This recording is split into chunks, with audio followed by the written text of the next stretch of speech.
नख। भगवान नरसिंह ने हिरण्यकश्यप के अहंकार को चीर दिया। तीनों लोकों में धर्म की दहाड़ गूंज उठी। भक्ति की विजय। भगवान नरसिंह शांत हुए। प्रहलाद उनके चरणों में झुक गया। विष्णु जी बोले, जहां सच्ची भक्ति होगी वहां मैं स्वयं उपस्थित रहूंगा। देवताओं ने जयकार की और सृष्टि में फिर से संतुलन स्थापित हुआ। नरसिंह का प्रचंड रूप। हिरण्यकश्यप का अंत हो चुका था, पर भगवान नरसिंह का क्रोध अभी शांत नहीं हुआ था। उनकी दहाड़ से आकाश कांप रहा था।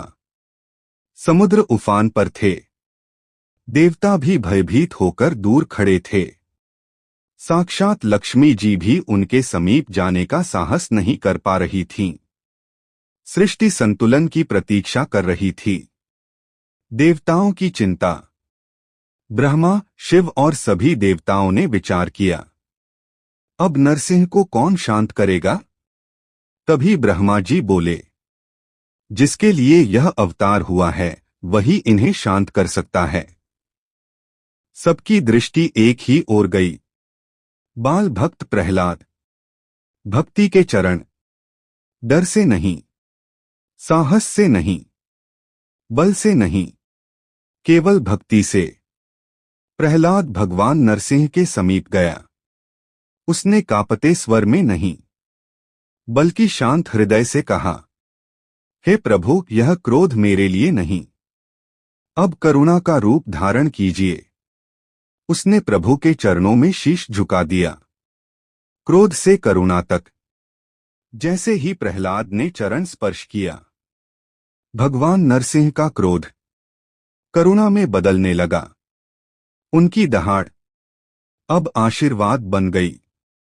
उन्होंने प्रहलाद को गोद में उठाया और कहा, भक्ति ही मेरी सबसे बड़ी शक्ति है। प्रहलाद का वरदान। भगवान विष्णु ने नरसिंह रूप में प्रहलाद को वरदान दिया, तुम सदा धर्म के मार्ग पर चलोगे। तुम्हारा नाम युगों तक लिया जाएगा। जहां सच्ची भक्ति होगी वहां मैं स्वयं उपस्थित रहूंगा। तीनों लोकों में शांति छा गई। लीला का रहस्य।